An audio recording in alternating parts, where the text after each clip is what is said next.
Hello everyone, I'm Chaitra. I'll be talking on design sprints. What are they and how can they be used in your project? Before knowing what design sprints are, let's see what is a sprint. A sprint is something that belongs to an agile framework. It is a part of software development lifecycle. A sprint it usually has a set period of time during which an assigned task has to be made available for review. Every sprint has a sprint planning meeting and every sprint has a goal. A sprint it usually lasts for a week or two. For example, in my office, the sprint usually lasts for a week, and we have sprint planning meeting every alternate weeks, and we go over the backlogs of the product, what needs to be done in the next sprint. We plan our sprint meeting in such a way that everyone in the team knows what the team has to do, and every member in the team is assigned a task, and the sprint kicks off. So, Scrum is one of the most popular and most used framework in Agile, and Sprint is the core part of the Scrum. Every sprint has a sprint planning meeting during which a detailed plan is formed, and the product owner, or let's say a team lead, and the team developing the product will review the tasks done in the previous sprints, check for backlog, pull tasks from the backlog to the current sprint, assign tasks to every team member, and everyone agrees on what needs to be completed in that particular sprint. Next, let's see how do sprints function. All of the product requirements are scrutinized, and a sprint is planned by dividing each sprint into its own list of requirements or tasks. Once the sprint gets kicked off, the team starts doing their task and attend a daily stand-up. So, as you can see in the slide here, we have a sprint that runs sprint length, let's say 2 to 4 weeks, and every 24 hours, that is a daily stand-up, wherein team members they meet at a place. In my office, we meet at my team lead's desk. You can even book a separate conference room and conduct a half an hour or to 1 hour stand up where each team member goes over the things that he worked on that particular day, so that every team member is aware of what other members in the team are doing. And at the end of the sprint, the project owner reviews all the completed tasks and pushes the non-completed task to the next sprint.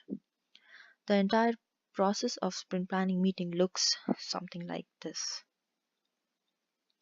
This is the entire process of sprint planning meeting, wherein during the sprint planning meeting, the goal is to identify what requirements will we develop in this particular sprint. After completion of that goal, then there comes the acceptance phase, wherein you need to accept the product owner needs to accept whatever is being developed. Then there is a sprint review, wherein you release a version for your product to your stakeholder and they begin using it. And then there is sprint retrospective meeting that can happen, in which review of the process is given and a consensus is reached on how to adapt it. So this is the process for how to conduct sprints. And now let's see what are design sprints. So design sprint, it is a framework that was developed by Google in 2010. So Google conducted various studies and tested several business strategies, design thinking, user research methods, and picked the most effective ones, modified them to best suit the business needs, and arranged them into a framework that supports both two types of thinking: divergent thinking, wherein you come up with multiple possible solutions, and convergent thinking, which is used to define logical steps and arrive at one particular solution. So, as you can see here, there is a loop in idea and learn. So, you come up with new idea, you learn new things, you come up with new idea. So, this keeps happening in a design sprint. And yeah, the design sprint is similar to agile sprints, but except that there is a tons of brainstorming sessions that happen in design sprints, and they typically last for a week. So let's see what is the process of a design sprint. So it's a 5-phase framework that uses design thinking for success of new product or project. The main key points of design sprints are rapid prototyping and user testing. You develop a prototype, you test it with a user. You again develop a second prototype, you test it with your set of users. So this is the key takeaway from design sprints. And uh, usually it's a 5-day process, that is a week process. Day one, you spread out the problem. Every member of your design sprint team will know what the problem is. You gather all the research data, scrutinize everything, and select which part of the problem you would like to focus on. And day two is the brainstorming sessions, wherein each team member comes up with varied, mirrored solutions, and everything is jotted down on a paper or a sticky note or on a whiteboard. So you have various paths that you can follow on. It need not be correct, but you should have several options. So that is the goal of day two.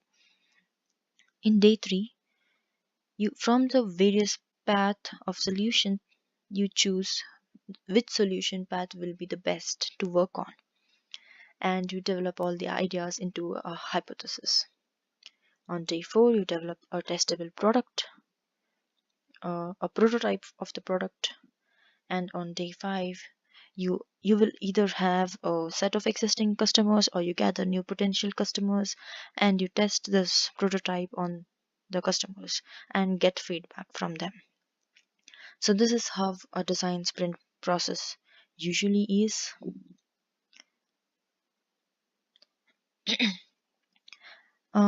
This slide talks about the motivation for Google to come up with a framework that is called as design sprint. Why did Google want to come up with such a framework?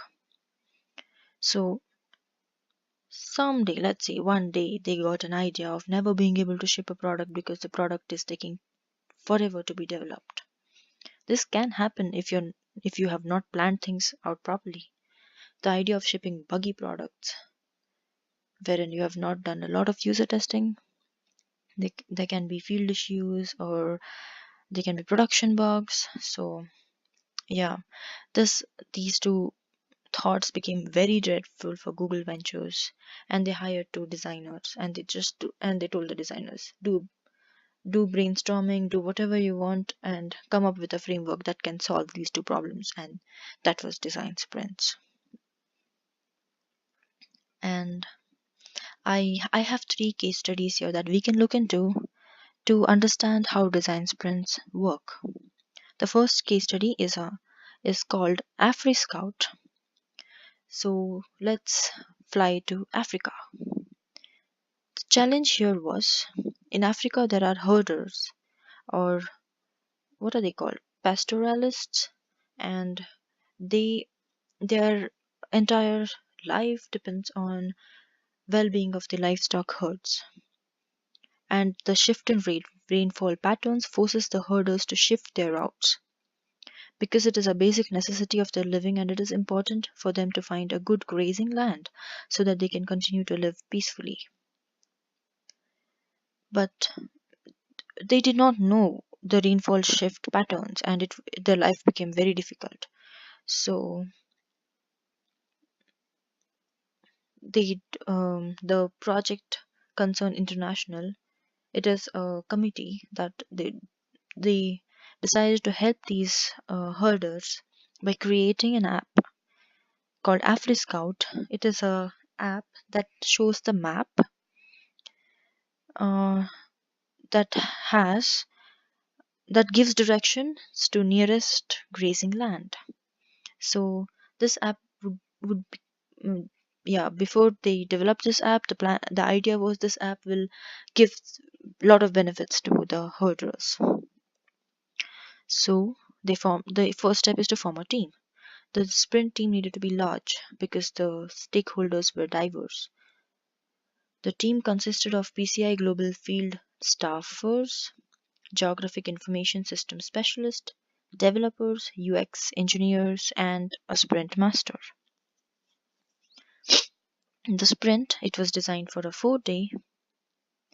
Day 1, there weren't a lot of user stories as the users were very specific set. It was just the herders and the pastoralists. And the app had to be very user focused and user friendly because eventually the herders will be using the app. So it should be easily understandable and it should be extremely reliable. Day 2 focused on design thinking, wherein they brainstormed and new ideas and came up with new designs on how the app should look like, and they even named it.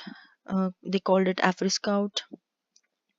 And day 3 primarily focused on building the prototype. They developed app. They came up with a working application which was ready for testing.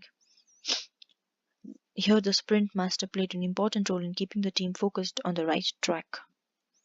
On day 4, the team took the app to a community named Kijiado, which is to the south of Nairobi, and tested it with users who had not even seen an app before. Imagine. And the testing proved successful. What was the discovery? The main thing the team learned was to focus on their main core principles, that was, to keep the app user focused and reliable. So, yeah, they just kept the app simple, they added very basic things into it. They did not have all the jingles and all the bells and whistles. They just focused on what the user wanted and made their agenda to only make the app more and more reliable. And the cross cultural exchange proved to be very useful during testing. The outcome? The sprint was completed in September 2016, and the app is now in the 4th version. They're including a variety of stuff like how to pay to use the app using Google Play or credit cards or through mobile money and stuff like this. But yeah, this is a very good case study where design sprints came of good use. The next case study we will look at is the Google hiring process. The challenge here, yeah, as we all know, investing in HR is going to directly reflect on what kind of candidates get hired in the company. Hiring a candidate is an important process, and every person in the team, like operations team, interviewers, hiring managers, human resource team, and so on, will have to access candidate profile and the feedback about the candidate in order to make an informed decision. Uh, Google has an application called G-Hire, and this is the hiring infrastructure to the entire company. And the challenge of the sprint was to completely grasp the needs of each user that is involved in the hiring process and to reach consensus among all the different types of stakeholders in such a way that Google's hiring policy is still valued. In a better term, the sprint had to answer one simple question: what does Google care about when arriving at a decision for a hiring candidate? So this was the question they had to answer. This was a very short sprint. It was a 3 day sprint.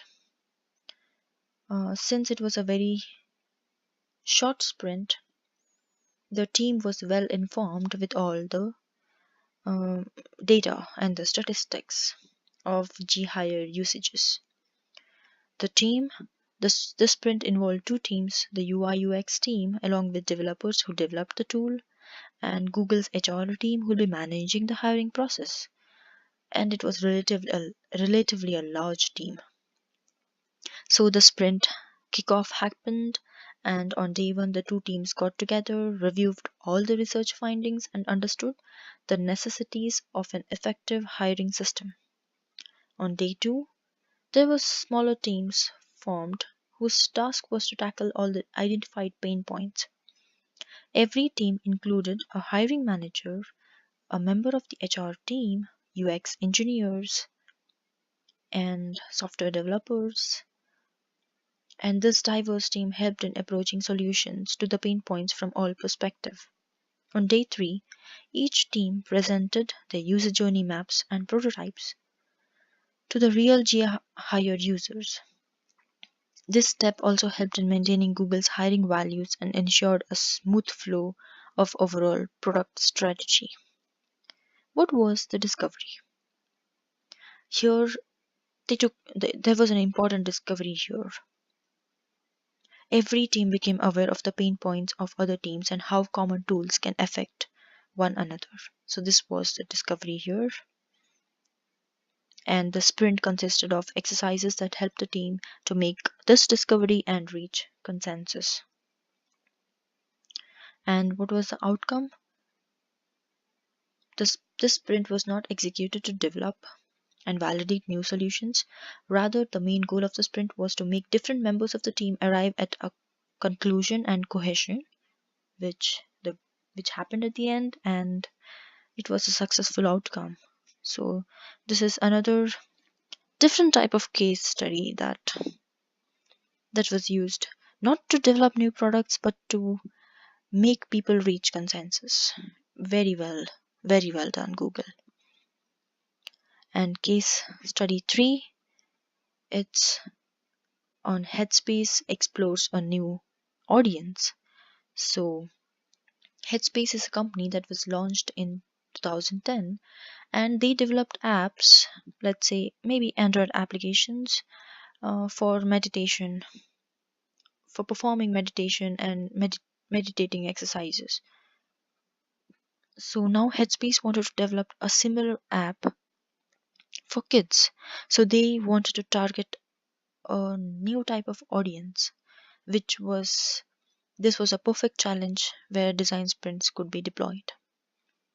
So they formed a team. The team included two Google Sprint Masters, a team of UX designers and developers from Headspace, a senior product manager, and senior UX designer. Sprint. The sprint kicked off.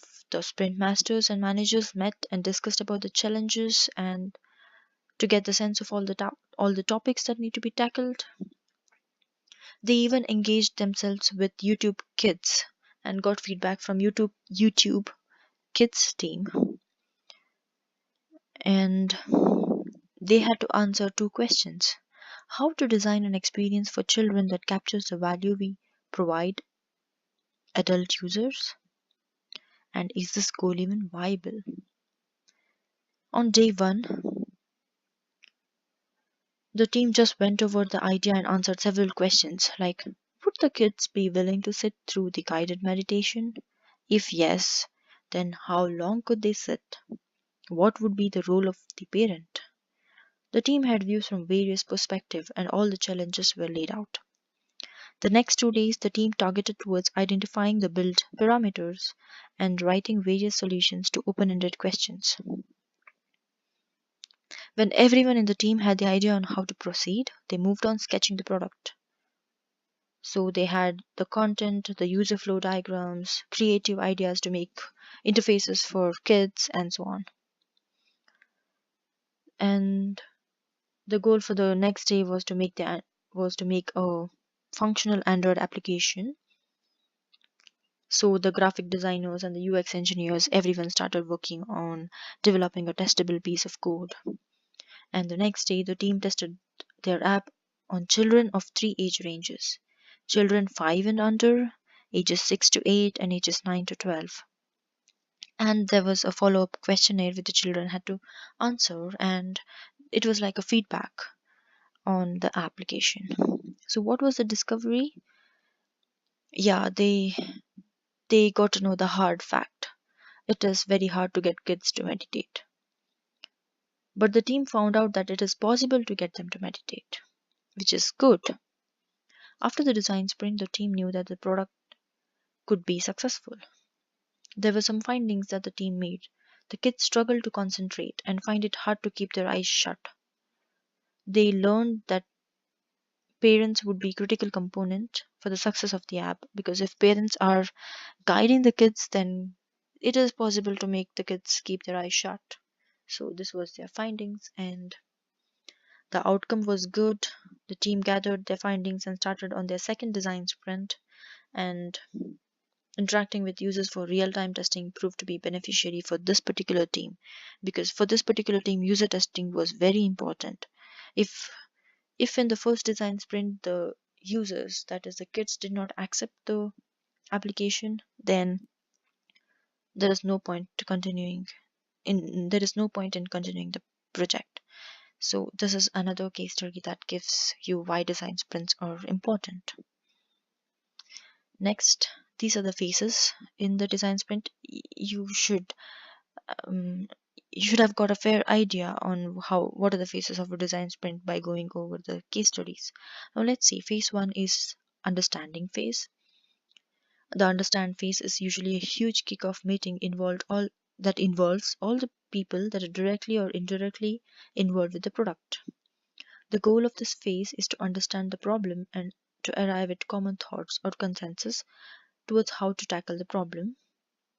The team members involved in the sprint will try to understand the problem definition, understand who are their customers, business requirements, and how much of value will the new product add on to the organization. The key deliverable to understand the problem would be a business canvas model. Phase 2, it's a diverging phase. The goal of this phase is to generate insights and potential solutions to the problem.